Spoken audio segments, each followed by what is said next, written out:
Well, greetings, everybody, fellow Toastmasters and guests. Thank you, especially to our guests who are able to join today's meeting. Excited to have you here today. And so it's really a pleasure to be here and to be able to continue this Better Speaker series.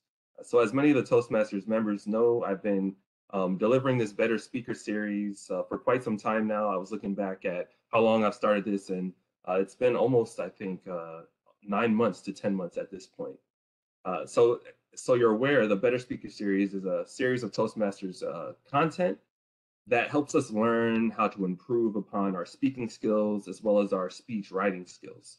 So it's not only educational for this group here today, but as I mentioned earlier, it's going to help me finally finish my dynamic leadership level 4 path, which I've been stuck on for quite some time. So I'm happy to be able to progress beyond that and get to level 5.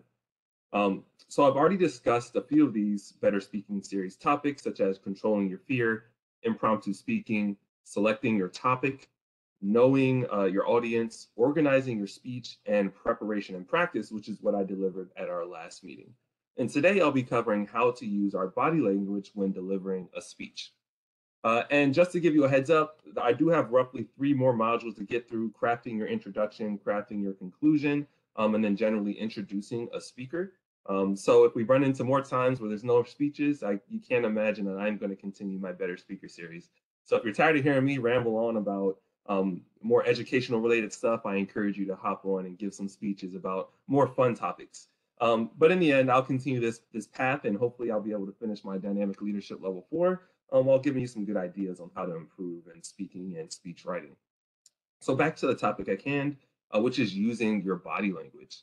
The body can be an effective tool for adding emphasis and clarity to your words, to the point you're trying to make through your speech. It can also be a powerful instrument for convincing an audience of a speaker's sincerity, passion, and commitment. And I think we know as audiences that we base our judgment of a speaker and the message that the speaker is trying to convey based on what we see as well as upon what we hear.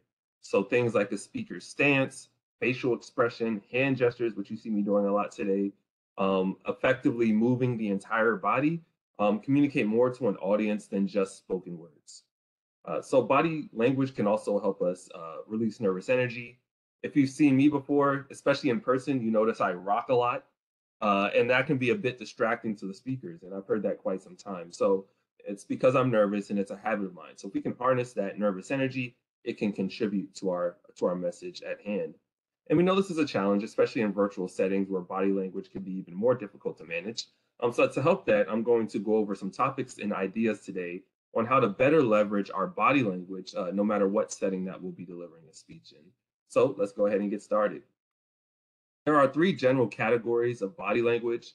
Those are facial expressions, so like smiling, being happy like that, it's a facial expression. There's also gestures, so using your hands or like pointing, gesture number 1, number 2, things like that.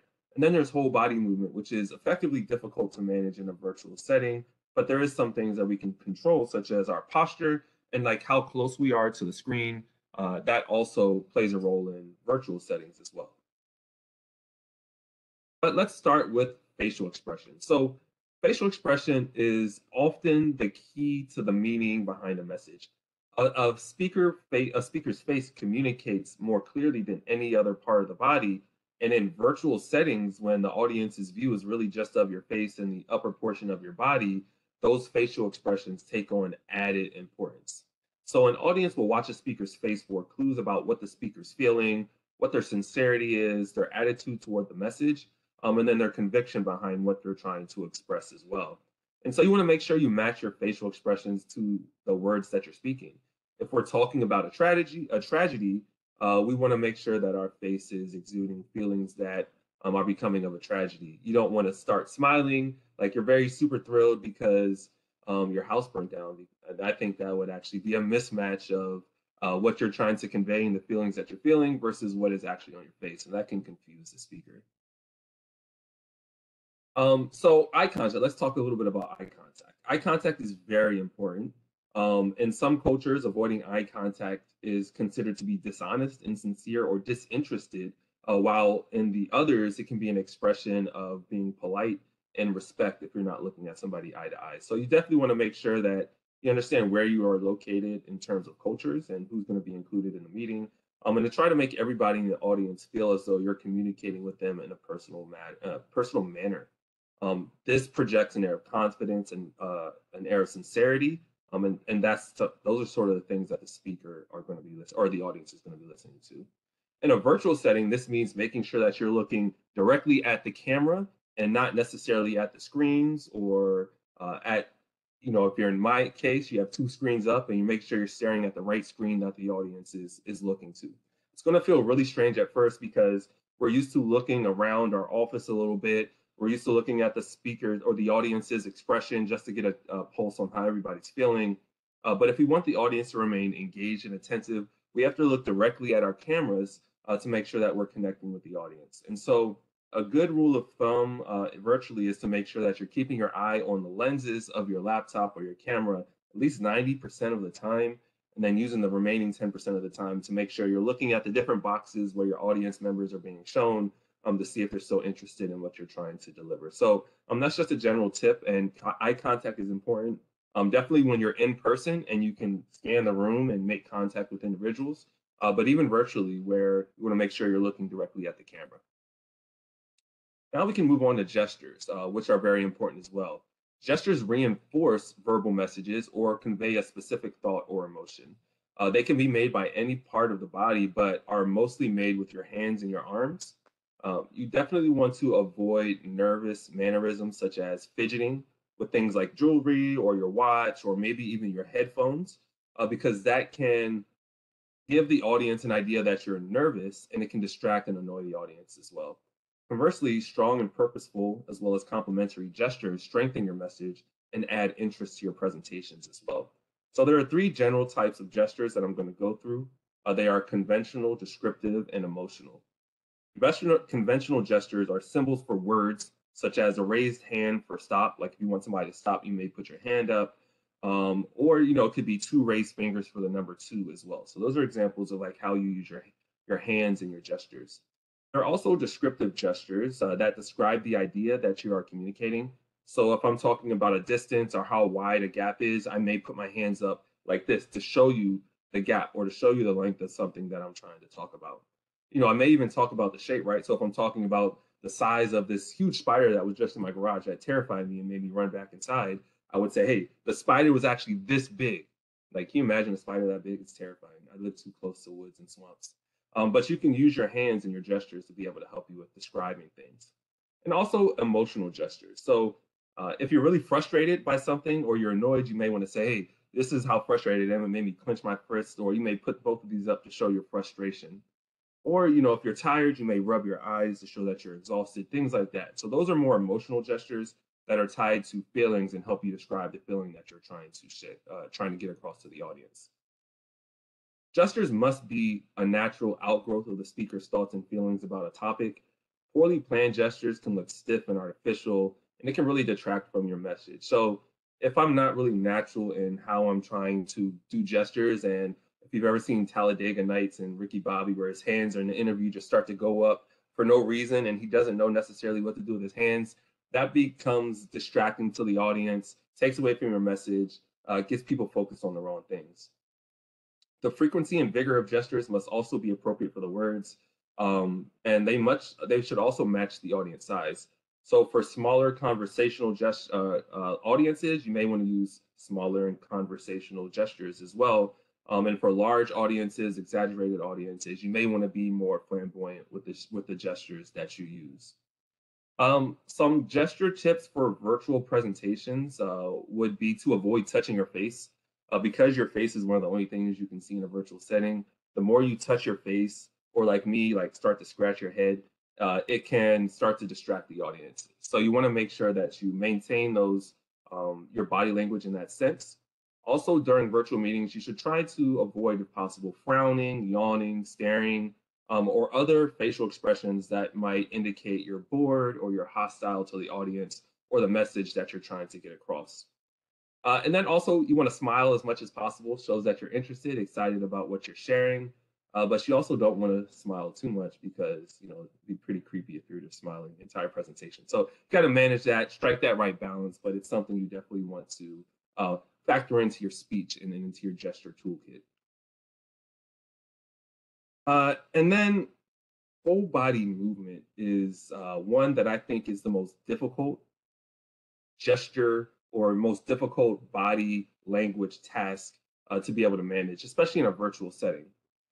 So a speaker's stance, posture, and movement tell the audience whether the speaker is comfortable, alert, or in command of what they're actually trying to get across in this speech or in the situation. So a relaxed, balanced speaking stance provides a solid point from which to gesture or move in any direction. It decreases your nervousness and it helps you as a speaker feel more comfortable and feel more poised when you're delivering the information you're trying to. So varying positions during the presentation is also a good way to help keep the audience engaged. If you're in person, you can move around the room, make sure that you get everybody involved. But this is a bit more difficult virtually, right? So again, in my opinion, body movement is the hardest of the body language trifecta to manage virtually. But there are some tips that we can use to really overcome this challenge. One option is to take up space on the screen. This can help you spike or strike what is known as a power pose, where you're leaning in. You're leaning in not only to the screen, but you're leaning into your message and you're leaning into the audience to show them that you're confident, you're comfortable, you're not shrinking away from the speech. You're really diving into it, being sort of aggressive and proactive about it. And so to do this again, you position yourself close enough to the camera where you can start to exude confidence. But again, you want to be careful that you're not too far in everybody's personal space, right? So if I'm up this close in the speech, you may be like, "Oh, Nico, back up. You're a little bit too close there. We don't need to see that. You don't need to see your face that up close and personal." So that's something that you want to keep in mind as well. But it also leads to the next point that I wanted to bring up, which is to be mindful of your posture. So there's some posture shoulds and some posture should nots as it relates to virtual speaking. Um, and some of those posture shoulds include sitting closer to the edge of your seat, right? So if you're on the edge of your seat, you're allowed to again lean in and strike that power pose. Versus if you're leaned back in your chair again, you look bored and uninterested in what's being discussed, what you're trying to convey. You're more distant from the audience, and it doesn't seem like you have as close a connection with the information that you're trying to share with the audience. And then to boost your confidence and show your coworkers that you're engaged in the conversation, you should both expand and relax your shoulders. You don't want to be so stiff that it looks like you're very uncomfortable. You want to make sure that you do come across as relaxed and confident. And so the easiest way to do that is to make sure that your feet are flat on the ground, make a 90-degree angle at your knees, sit up straight, and allow your body to speak of your confidence. Just exude confidence, sit upright, be confident in sort of the way your shoulders are, the way your back is situated. That'll help you be to exude more confidence in your speech. So I talked about some of the don'ts as well, but one thing I did want to point out is you don't want to do what I just did in my other example, and that is cross your arms because that shows that you may be hostile to the message or that you're uninterested to the message as well. And so moving forward, practice, practice, practice. We've told you this so many times in Toastmasters, but practice is really the path towards greatness in terms of public speaking. Practice using your facial expressions, practice using your gestures, practice using whole body movement, getting close to the screen, moving away from the screen, depending on what part of the speech that you're in. And always remember that using a mirror or using a video recording can be very useful. It may be really challenging or cringy to hear yourself talk and to view yourself as you're trying to deliver speeches. It's very hard for me. I hate listening to myself recordings of myself. I don't really like my voice, but I've grown accustomed to it. But it can be very useful in understanding where your hiccups are, where you tend to use filler words, and where you may struggle in practicing some of these gestures and body language tactics. Then also don't forget your family and friends. I'm sure they pester you enough. You can pester them. Hey, say, hey, listen to my speech. Give me some tips. Let me know what works and what doesn't work. And so, in conclusion, the virtual presentation is a visual presentation. I apologize. Virtual and visual is a major part of a speech's success. Communicating ideas virtually and visually through gestures and other body expressions and movements is not just a piece of the presentation, but it also helps increase the speaker's overall effectiveness and being able to effectively deliver the message that you're trying to convey. So really keep in mind the tips that we went through today, talking about managing your gestures, managing your body positioning and your posture, managing your facial expressions, as well as figuring out ways to move your body, even in a virtual setting. And so I'm going to end my speech with this quote by Konstantin Stanislavski, which states that the language of the body is the key that can unlock the soul. And so if we remember that and we embed that into our speaking habits and our speeches, we're only going to be able to take our speeches to the next level. So if you have any questions, reach out to Toastmasters. Happy to help you out and be part of that practice forum for you. And hope that you take this forward and can create some great speeches based upon this. So thank you, fellow Toastmasters and guests. And with that, I end my speech and hand it back to you, Fawaz.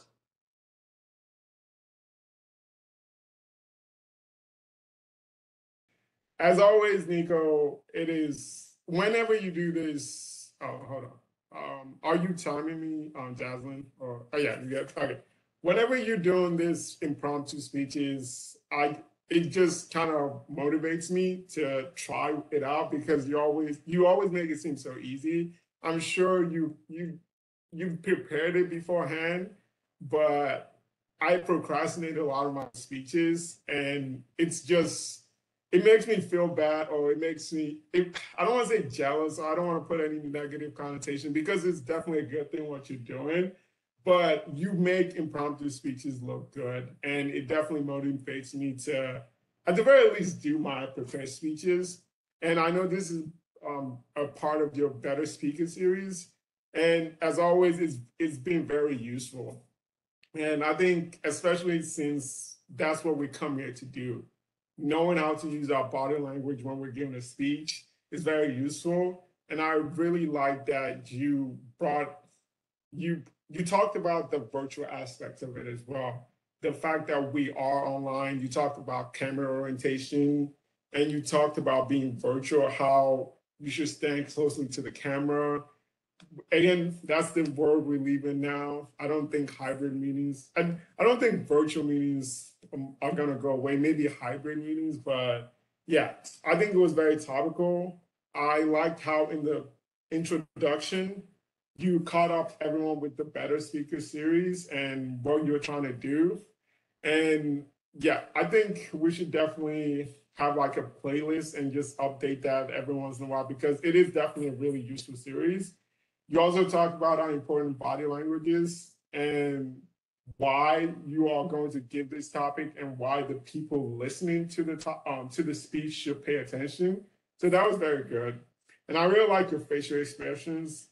The fact that you were talking about body language and you used it properly was very good. I was like, okay, I believe the term is you ate your own quote unquote dog food in the sense that you know what you're talking about. You kind of walk the walk. So I really like that. And what the obviously I've been singing your praises the whole evaluation along, but one of the things I would like to improve on is it's not really even your fault. I would say the layout of WebEx for me at least didn't really it didn't really help a lot because you had slides and there was also your layout. So you were if there was a way for you to make yourself more prominent, especially since you were talking about body language, because the slide kind of took up the whole, like for me, like 80% of the screen.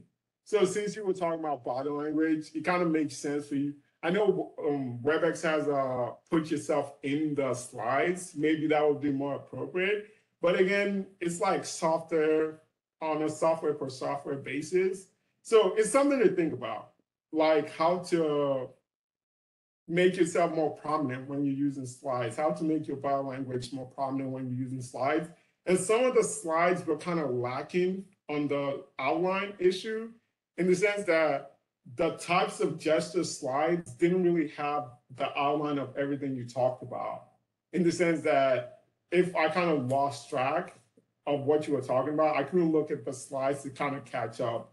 I would have been paying more attention. But there were other slides like the whole body movement, which had more of an outline. So it's something you should look out for. Like all of your slides should have the same level of detail in the outline. And the conclusion was great. I liked it. And the fact that it was a impromptu speech, it was good for a prepared speech. Thank you for this Better Speaker series. I have talked way over. So yes, as always, good speech. Thank you, Nico.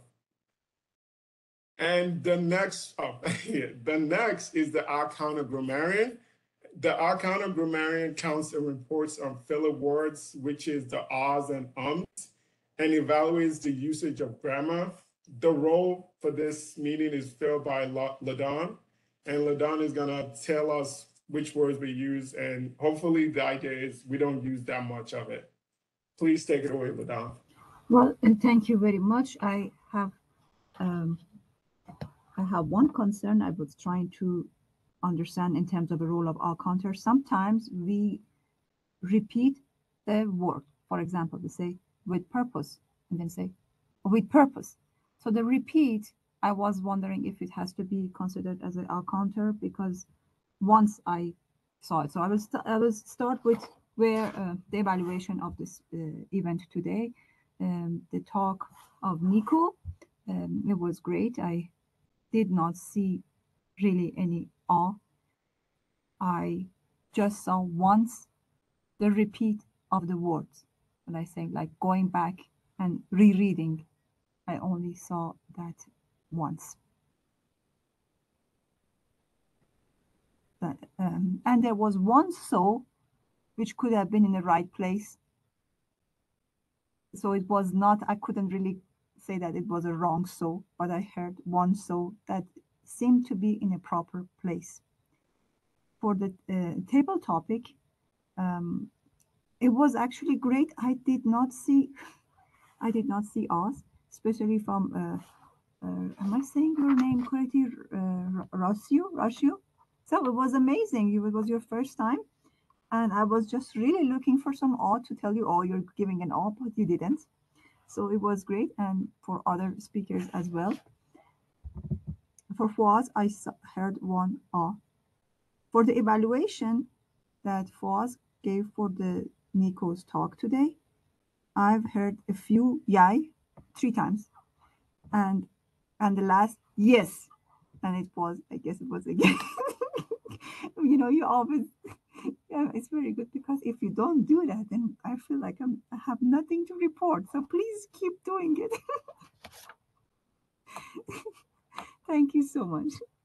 No, thank you, LaDon. I don't know. I feel like saying yes is part of my identity or something. Like if I don't say it, I don't know who I am. Like I will have an identity crisis or something. But I will continue working on it. And one of these days, you can keep it as your style. You know, you can keep it as your style.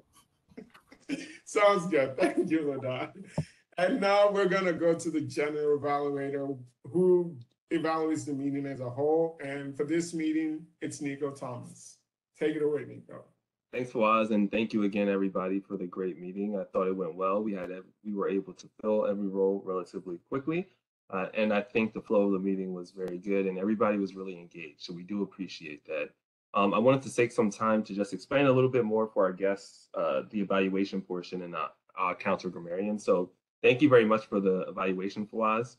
One thing Fawaz did very well, which is a challenge when it comes to evaluations, is that we're all here to improve on our speaking skills, our speech writing habits. And the only way that we're ever going to be able to do that is to practice with our Toastmasters peers and to get constructive feedback on ways in which we can improve. And so when we do our evaluations, we always want to make sure we touch on both the positive aspects of what happened in the speech, but then also areas in which others may be able to improve through some slight corrections to either their speech or the way in which they delivered the speech. So Fawaz, I appreciate that you gave me some tips on how to improve. Specifically, I think one thing I'll want to address moving forward when I have this Better Speaker Series type of discussion again around body language and even presenting virtually is to recognize that if you're presenting some content, it might take away from your ability to be present and to speak to the audience. So one thing that we can do is we always recommend in terms of preparation and practice to understand the venue or the mechanism that you're going to use to deliver your speech. And so if I would have prepared and practiced, I would have got on WebEx and figured out the best way to present myself or my speech and my presentation where the audience can see both the presentation, but also my face as well. Because it kind of defeats the purpose if I'm talking about like facial expressions, gestures, body language, when all you can see is the presentation and not me as well. So I think that was a great piece of advice.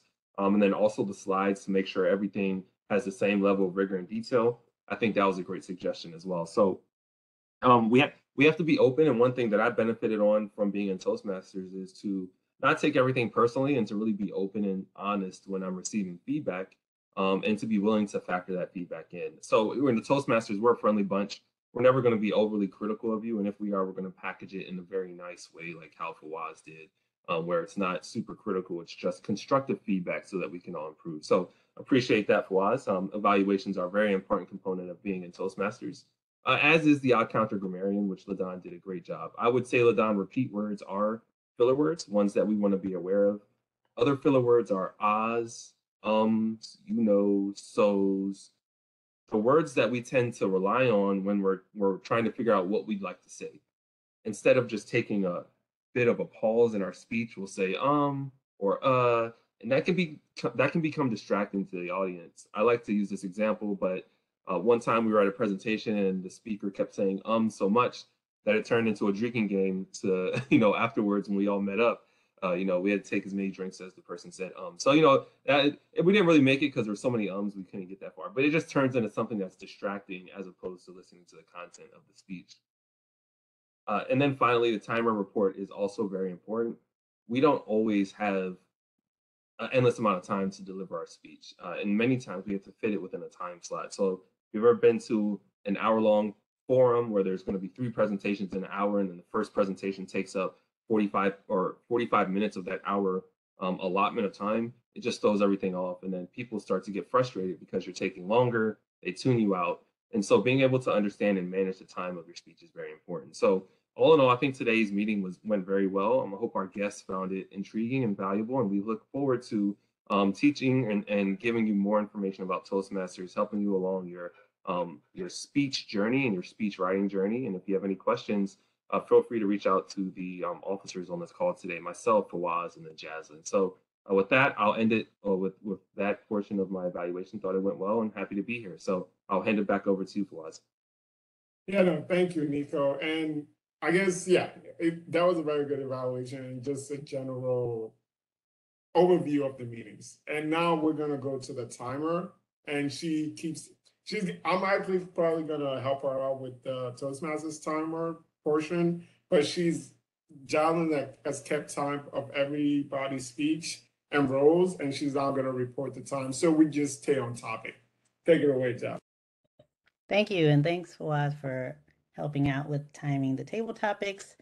As for the speech that Nico gave, I'm very happy to report he was within time. He was at 15 minutes and 28 seconds. I know sometimes he has so much information to give us, it just, runs a little bit long, but this time he was within time. And I'm also happy to report that Fawaz ran long. He ran at 4 minutes and 16 seconds, which for an evaluation of a speech is usually between 2 and 3 minutes. So he did have a lot of great information and feedback to give Nico, so we don't mind him going a little long this time. And Fawaz? So I don't think if this was a competition, no one would have been eliminated because everyone was within the 30 seconds grace period. LaDon, yes, everyone was within the 30-minute grace period. The people to know was Rocio. You were, I think, 53 seconds each time. You gave 2 table topics and you were 53 seconds each time. So 7 more seconds. I think you were still within the 30 seconds grace period, but 7 more seconds and you win technically green. But it was definitely great. I think the timing comes with more practice.